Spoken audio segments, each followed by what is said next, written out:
Have you heard the myth about undivided attention?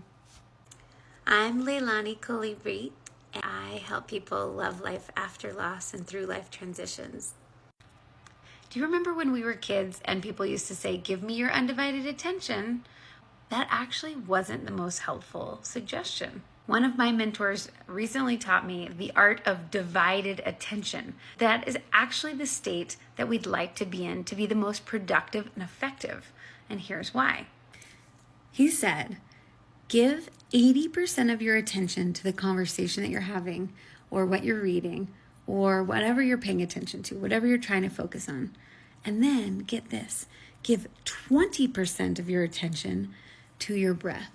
While you're the one talking and you can't be doing the conscious breathing while you're listening, you focus on something like hold a stone in your hand, or you can even just do something like this where you give 20% of your attention to something else.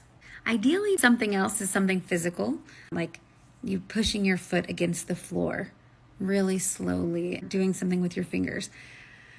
When I was in college, I used to do this.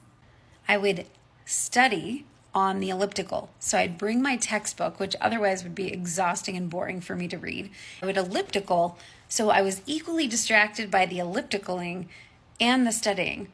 And I wouldn't have been able to elliptical as long if I weren't studying, and I wouldn't have been able to study as long if I weren't ellipticaling. So next time somebody says, give me your undivided attention, you say, actually, I'm going to give you my divided attention.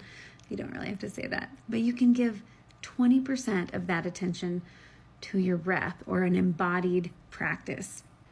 Try it out. Let me know how it goes, and I look forward to seeing you in the next video. Follow for more.